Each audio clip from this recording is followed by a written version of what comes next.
샬롬 반갑습니다.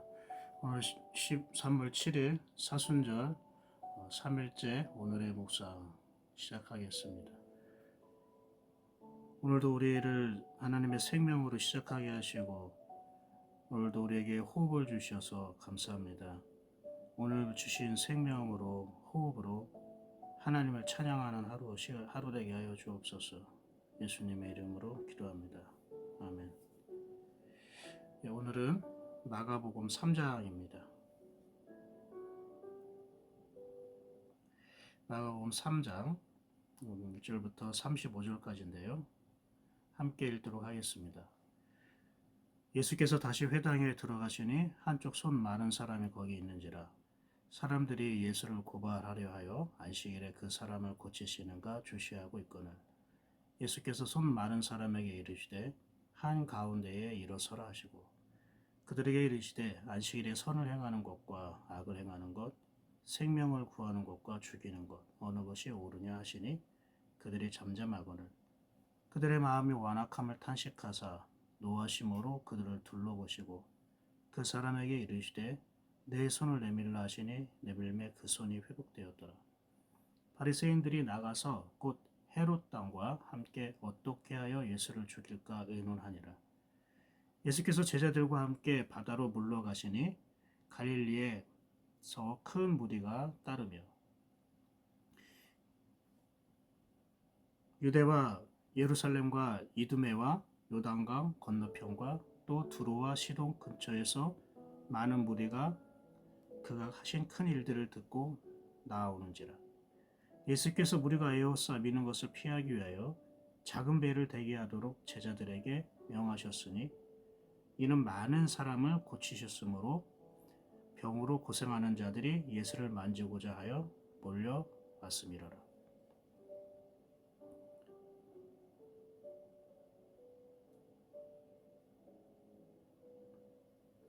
더러운 귀신들도 어느 때든지 예수를 보면 그 앞에 엎드려 부르짖어 이르되 당신은 하나님의 아들이니이다 하니 예수께서 자기를 나타내지 말라고 많이 경고하시니라. 또 산에 오르사 자기가 원하는 자들을 부르시니 나아온지라. 이에 12를 세우셨으니 이는 자기와 함께 있게 하시고 또 보내사 전도도 하며 귀신을 내쫓는 권능도 가지게 하려 하심이로라. 이 12를 세우셨으니 시몬에게는 베드로란 이름을 더하셨고 또 세베대의 아들 야고보와 야고보의 형제 요한이니 이 둘에게는 보아너게 곧 우리의 아들이란 이름을 더하셨으며 또 안드레와 빌립과 바돌로메와 마테와 도마와 알페오의 아들 야고보와 및 다데오와 가나나인 시몬이며 또 가룟 유다니 이는 예수를 판 자더라. 집에 들어가시니 무리가 다시 모임으로 식사할 겨를도 없는지라. 예수의 친족들이 듣고 그를 붙들러 나오니 이는 그가 미쳤다 하밀로라. 예루살렘에서 내려온 서기관들은 그가 바알세불에 집혔다 하며 또 귀신의 왕을 힘입어 귀신을 쫓아낸다 하니 예수께서 그들을 불러다가 비유로 말씀하시되 사탄이 어찌 사탄을 쫓아낼 수 있느냐. 또 만일 나라가 스스로 분쟁하면 그 나라가 설 수 없고 만일 집이 스스로 분쟁하면 그 집이 설 수 없고 만일 사탄이 자기를 거슬러 일어나 분쟁하면 설 수 없고 망하느니라. 사람이 먼저 강한 자를 결박하지 않고는 그 강한 자의 집에 들어가 세간을 강탈하지 못하리니 결박한 후에야 그 집을 강탈하리라. 내가 진실로 너에게 이르노니 사람의 모든 죄와 모든 모독하는 일은 사하심을 얻되 누구든지 성령을 모독하는 자는 영원히 사하심을 얻지 못하고 영원한 죄가 되느니라 하시니 이는 그들이 말하기를 더러운 귀신이 들렸다 함이로라. 그때 예수의 어머니와 동생들이 와서 밖에 서서 사람을 보내어 예수를 부르니 무리가 예수를 둘러 앉았다가 여짜오되 보소서 당신의 어머니와 동생들과 누이들이 밖에서 찾나이다. 대답하시되 누가 내 어머니이며 동생들이냐 하시고 둘러앉은 자들을 보시며 이르시되 내 어머니와 내 동생들을 보라. 누구든지 하나님의 뜻대로 행하는 자가 내 형제요 자매요 어머니이니라. 아멘. 마가복음 3장은 한마디로 말하면 예수님에 대해서 반응하는 자들의 모습을 볼 수 있습니다. 예수님에 대해서 다양한 사람들이 예수님을 만나러 왔고 보길 원했고 만지기를 원했습니다. 또 한편으로는 예수님을 행하시는 것에 대해서 탐탁치 않게 여기고 반대하는 사람들도 있었습니다. 예수님에 대해서 어떠한 반응을 보이느냐가 굉장히 우리에게 중요한 것 같습니다. 왜냐하면 우리가 어디에 반응하느냐에 따라서 하나님의 놀라운 은혜와 역사를 경험할 수 있지만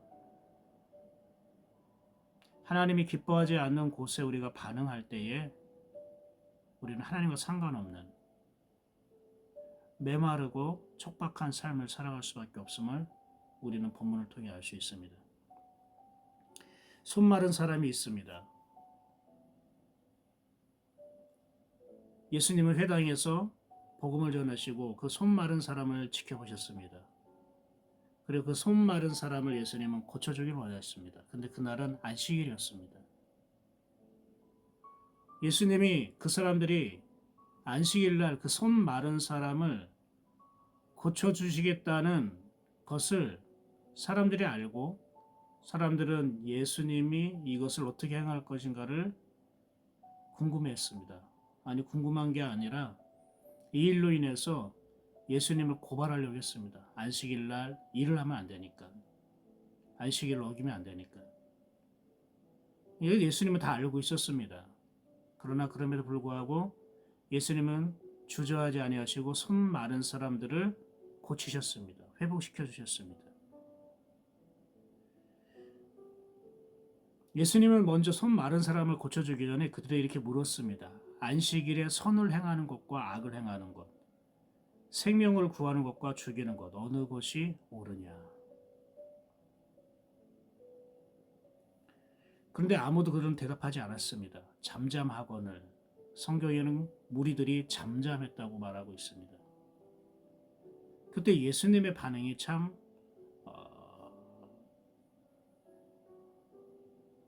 우리의 시선을 끕니다. 5절 보니까 그들의 마음이 완악함을 탄식하사 노하셨다고 되어 있습니다.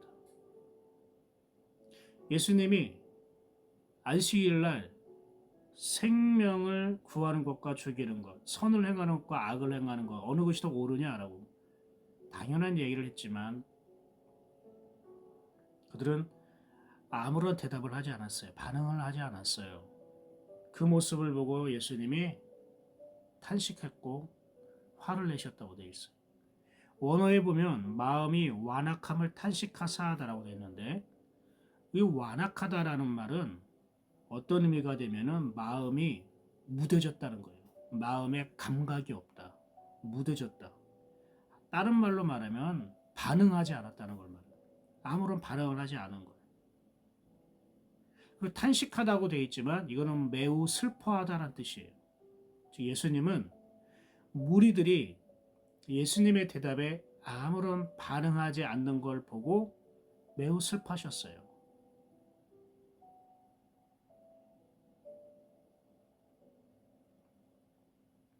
슬퍼하셨어요. 근데 왜 사람들은 반응하지 않았을까? 왜냐하면 거기에는 바리새인들이 있기 때문에 그래요. 종교 지도자들이 보고 있었기 때문에.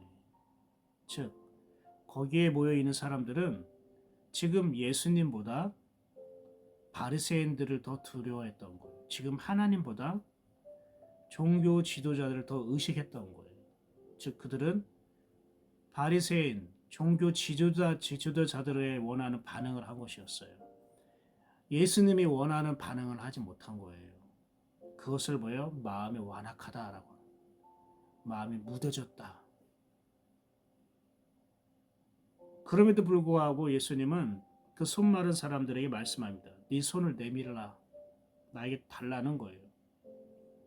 네 손을 나에게 뻗어라.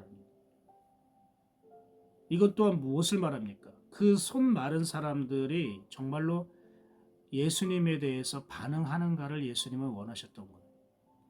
만약에 이 손 마른 사람조차 자기를 둘러싼 무리들이나 바리새인들, 종교 지도자들을 의식하고 그들에게 반응했다면 결코 손을 내밀지 않았을 거예요. 그러나 이 손 마른 사람은 예수님의 말씀에 반응했습니다. 예수님께 손을 뻗었습니다. 그러니까 손이 회복되었어요. 예수님은 무리들이 자기의 말에 자기에게 반응하지 않았지만 그럼에도 불구하고 예수님은 그 손 마른 사람을 고쳐주셨습니다. 왜요? 그 손 마른 사람이 자기에게 반응한 유일한 사람이었기 때문입니다. 사실 이 말은 예수님 자신도 사실 하나님께 반응하고 있었던 거예요. 예수님도 하나님께 반응하며 계셨던 거예요. 그래서 사람들이 자기에게 반응하지 않을 때에 예수님은 너무 마음이 슬펐지만 그럼에도 불구하고 하나님이 자기를 통해서 행하실 일들을 멈추지 않았어요. 그게 예수님이 하나님에 대해서 반응하고 있었다는 거예요. 만약에 무리들이, 제사장들이 이 안식일날 손 마른 사람을 고쳐주는 예수님을 만약에 고발하고 그걸로 죽이겠다고 만약에 죽이려고 한 마음을 품는다 것을 알았다면, 알고 있었을 텐데 그럼에도 불구하고 예수님이 손 마른 사람을 고쳤다는 것은 예수님은 어떤 상황이든지 끊임없이 자기 안에 계시는 하나님께 반응하며 살고 있었더라는 거예요. 이 장면에서 그 회당 안에서 하나님께 반응했던 사람은 딱 두 사람이었습니다. 예수님과 손 마른 사람들. 하나님은 그들을 통해 놀라운 회복의 은혜를 베푸셨습니다. 여러분, 성도는 어떤 사람입니까? 먼저 하나님께 반응하는 사람입니다. 사람에게 반응하지 말라는 게 아닙니다. 어떤 환경에 반응하지 말라는 건 아닙니다. 하나님께 먼저 반응하는 사람이 성도입니다. 하나님께 반응할 때에 하나님부터 오는 그 치유와 회복의 역사가 이루어지는 거예요. 여러분에게 어떤 삶의 치유가 필요합니까? 회복이 필요합니까? 그러면 하나님께 먼저 반응하십시오. 오늘 할 일이 산더미 같이 있다 할지라도, 오늘 약속이 너무나 많이 있을지라도 그때마다 여러분 하나님께 먼저 반응하십시오.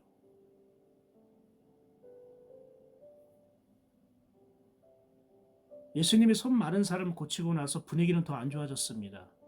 바리새인들이 나가서 이 예수님을 죽일까 바로 고발하고 의논하기 시작합니다. 그리고 나서 장면이 바뀝니다.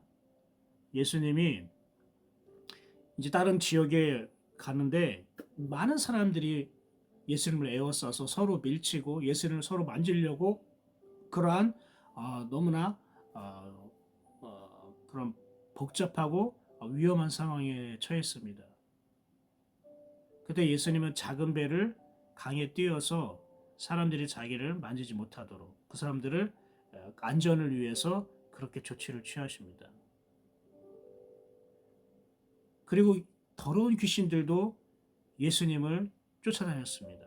11절 보니까 더러운 귀신들도 어느 때든지 예수를 보면 그 앞에 엎드려 부르짖어 이르되 당신은 하나님의 아들이다 하니. 어느 누구도 하나님의 아들이라고 고백하는 사람이 많지 않은데 그걸 인정하고 알아주는 사람은 없는데 오히려 더러운 귀신들이 예수님을 보고 하나님의 아들이라고 말하는 겁니다. 근데 예수님이 이걸 좋아하고 기뻐하는 게 아니라 이렇게 말씀하세요. 12절에 예수께서 자기를 나타내지 말라고 많이 경고하시니라. 예수님 왜 이들이 귀신 들린 자들이 자기가 하나님의 아들이라는 것을 알고 고백하는데 왜 이거를 삼가하게 하고 경고하게 하고 말하지 말라고 할까요?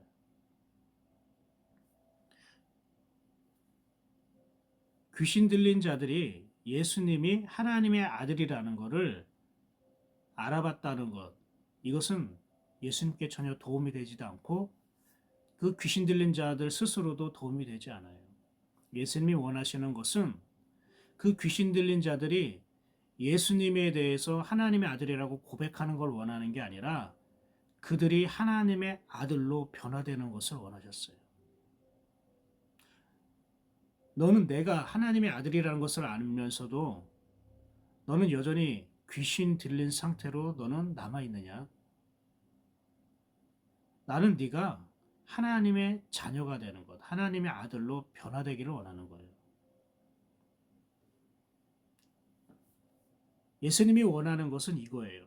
우리가 예수님에 대해서 알고 깨닫고 배우는 것을 원하는 게 아니라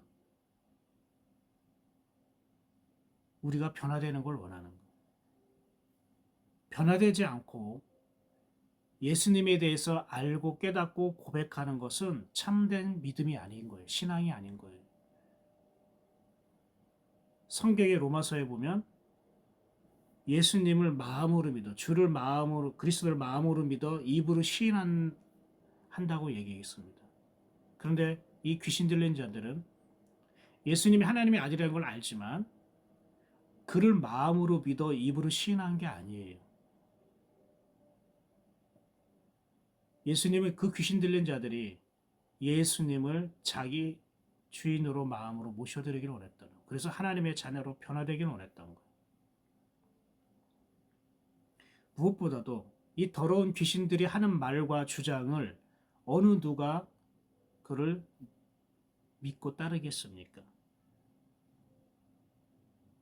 그러나 그 귀신 들린 자들이 변화되어지면, 예수님을 통해서 변화되어지면 예수님이 하나님의 아들이시라는 것을 굳이 말하지 않아도, 주장하지 않아도 모든 사람들이 깨닫게 되는 것입니다.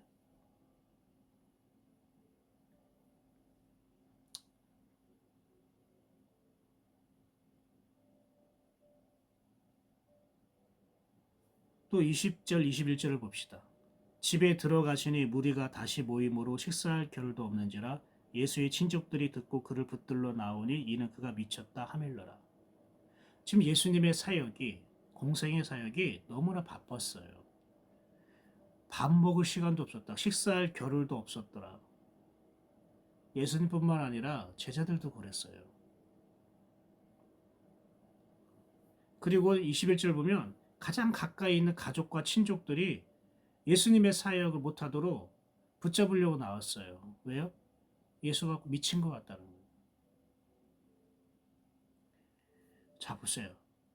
식사할 겨를도 없고 가까이 있는 사람들이 미쳤다는 소리를 합니다. 그런데 그럼에도 불구하고 예수님은 묵묵히 자기의 길을 걷습니다. 어떤 사람은 참 사명이다, 십자가의 사명이다라고 하지만 이거는 사명이기 전에 그만큼 예수님은 하나님을 누리고 하나님과 동행하고 있었다라는 거예요. 다른 말로 말하면 하나님께 끊임없이 반응하며 살고 있었다라는 거예요. 자기가 배고파요. 밥 먹어야 돼요. 밥 먹고 힘을 내서 또 일을 하지 않겠어요? 그런데 식사할 겨를도 없다라는 거는 육신의 배고픔을 육신의 배고픔에 대한 반응보다 영혼에 대한 반응이 먼저였다라는 거예요. 친족들이 가까이 있는 사람이 예수 미쳤다 미쳤다 하고 자기를 붙잡고 가두려고 했지만 그들의 소리, 그들의 어떠한 행동에 대한 반응이 아니라 지금 하나님이 나에게 이끄시는 그 길, 그 말씀, 예수님은 그 말씀에 먼저 반응하셨던 거예요. 하나님께 반응하며 살아가니까 세상의 환경이나 세상 사람들에 대해 반응하지 않아도 된다는 거, 반응하지 않게 된다는 거예요. 여러분, 예수님이 어떻게 이렇게 하나님께 끊임없이 반응하며 살 수 있었을까? 하나님을 맛보고 영혼들이 회복되고 변화되는 것을 보기 시작하면 먹지 않아도 배부르게 되고요. 친족들이 무시해도요. 내 안의 기쁨을 빼앗아갈 수 없는 거예요. 여러분, 하나님의 사랑은 이런 거예요. 예수님이 하나님의 사랑을 누리고 있는 거예요. 하나님께 끊임없이 반응하고 서로가 서로에게 반응하는 거예요. 하나님은 예수님께 반응하고 예수님은 하나님께 반응하고. 이렇게 여러분 하나님께 반응하며 살아가면 아무리 상황이, 아무리 주변 사람이 나를 인정하지 않는다 할지라도 그들의 반응에 대해서 내가